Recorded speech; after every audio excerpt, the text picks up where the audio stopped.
So guys, this is the newspaper of 10th November 2016। अब इसमें जो पहला आर्टिकल है इसमें कहा गया अंडरस्टैंडिंग ट्रम्पोक्लिप्स। इसमें बेसिकली ये है कि डोनाल्ड ट्रम्प 45th प्रेसिडेंट है यूनाइटेड स्टेट्स के, ठीक है। तो मतलब कि population of America is 324 million people, ठीक है। 50 independent states who created United states of America, ठीक है। और प्रेसिडेंशियल सिस्टम है यूएस में, ठीक है। It means now he is not responsible to the legislature, ठीक है। और वो यूएस सेनेट के जो डिसीजंस हैं, ठीक है, उससे ओवरराइड कर सकते हैं। तो there are multiple differences between Indian parliamentary system and presidential system of US. अब देखना ये है कि देखो यार इसमें क्या है कि it is a presidential election, तो इसमें पॉपुलर वोट और इलेक्टोरल कॉलेज वोट डिफर्स, ठीक है।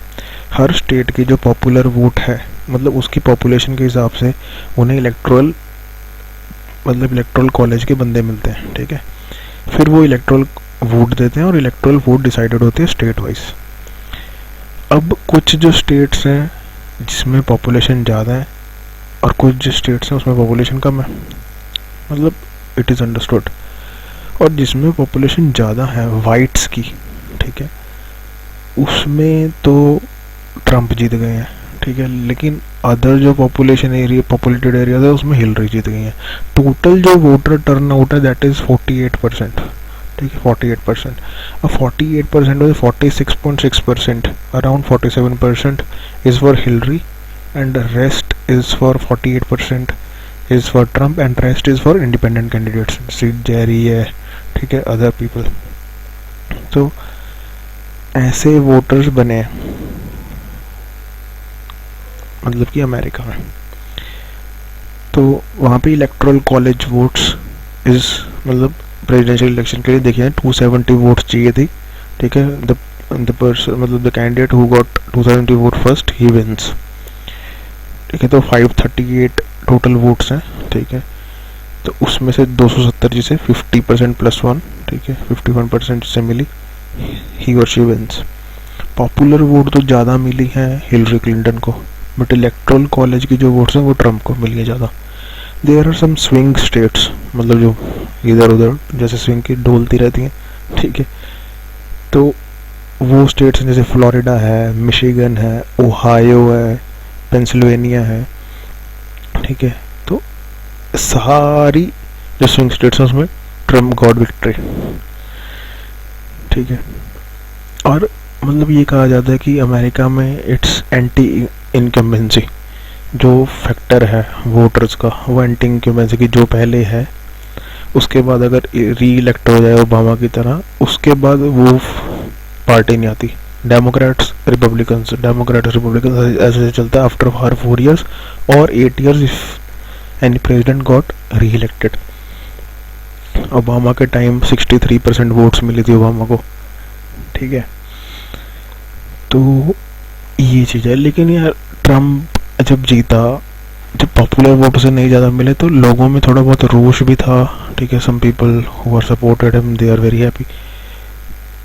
तो उसने थोड़ा केओस वाला सिचुएशन मतलब क्रिएट कर दिया। Some people are moving to Canada की वेबसाइट क्रैश हो गई, ठीक है, ये भी सुनने को मिला। और डोनाल्ड ट्रम्प की जो पॉलिसीज हैं थे यार, जैसे प्योर लाइक बिजनेसमैन, ठीक है। अब उसमें क्या है कि वो अगेंस्ट पेरिस क्लाइमेट है, ठीक है, is a kind of Moody person, ऐसा कुछ भी कहा जाता है। और 37% जो वाइट्स हैं और 27% जो नॉन वाइट्स हैं, they have been voted for Hillary Clinton और rest have been voted for Trump. मतलब इस आर्टिकल में वोटेज परसेंटेज के बारे में ही बेसिकली डिस्कस किया गया। अब उसकी मतलब फॉरेन पॉलिसीज़ कैसी होंगी, उसके क्या इम्पैक्ट्स होंगे, if he will be tilted towards India और नॉट, ठीक है। हाउ मतलब he said that he will be president for all Americans and 90% मतलब वहाँ पे जो अब मतलब क्या क्या करेगा कि ओबामा का जो प्रेसिडेंशियल वो मतलब पूरा टेन्योर है that will be ended by 20th January. उसके बाद तो कम्प्लीटली ट्रम्प के हाथ में होगा। So this is in this article मतलब ये भी कहा गया, और भी बहुत सारी चीज़ें जो मुझे पता थी मैंने कनेक्ट कर दी to give you an overall picture. And कई लोग हैं जो ट्रम्प की विक्ट्री को मतलब ब्रेक्जिट से रिजेंबल कर रहे हैं कि उसका इम्पैक्ट भी आया है पोस्ट 2008 क्राइसिस जो आया था अब यूएस में। तो लोगों ने मतलब वर्किंग पार्टी है जो मतलब वर्कर्स हैं, जो पुअर वर्कर्स हैं, उनकी वोट्स ट्रम्प को ज़्यादा मिली हैं। ठीक है, तो ये कहा गया है मतलब इस आर्टिकल में तो।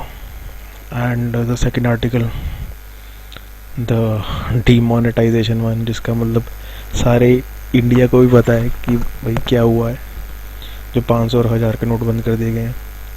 देखो यार इसके मल्टीपल इम्पैक्ट्स हैं इकोनॉमी के, हर एक चीज़ पे इसका इम्पैक्ट है। अब सबसे पहले इसका क्या है कि ब्लैक मनी को कर्व करना है। अब ब्लैक मनी कैसे कर्व होगी?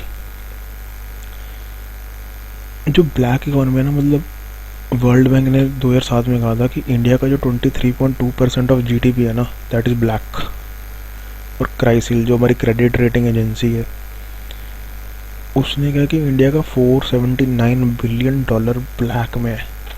ठीक है, चाहे वो बाहर स्टैश है किसी मतलब स्विस बैंक्स में, चाहे वो डोमेस्टिक ही है, चाहे लोगों ने घर में रख रखा है। ठीक है, तो मल्टीपल इम्पैक्ट्स हैं। अब ब्लैक मनी को कम करने के लिए भी 500 और 1000 के नोट एकदम से बंद कर दिए गए, और लोग कह रहे हैं भाई एकदम से नहीं करने चाहिए थे, थोड़ा टाइम देना चाहिए था। अगर टाइम दे देते, ठीक है, तो जिनके पास ब्लैक मनी है वो तो अपने सोर्सेज ढूंढ लेते। सोर्सेज तो अभी भी ढूंढ रहे हैं, चाहे वो फेक टिकट्स बुक करा रहे हैं, चाहे वो फार्मर्स के थ्रू जा रहे हैं बिकॉज फार्मर्स की इनकम नॉन टैक्सेबल है।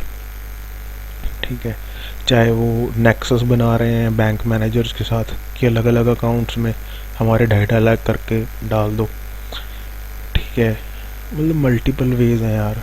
चाहे वो हॉस्पिटल्स में जा रहे हैं, कैसे करके करके प्रिस्क्रिप्शंस बनवा रहे हैं, लोगों के अकाउंट्स में डलवा के कर रहे हैं, और मल्टीपल थिंग्स। बट एक और बात है कि इनकम टैक्स की वेबसाइट पे अब एक और लिंक आ गया जिसमें आप नेम के थ्रू भी पता लगा सकते हैं कि मेरा टोटल, मैंने अलग अलग बैंक से अगर मैंने अपना आईडी कार्ड सबमिट किया तो मेरे नाम पे कितने जमा हुए हैं। तो 2.5 लाख से अगर ऊपर हो तो टैक्सेबल है, और अगर वो इनकम जो डिक्लेयर किया उसके साथ ना मैच हुए तो 200% पेनल्टी भी है।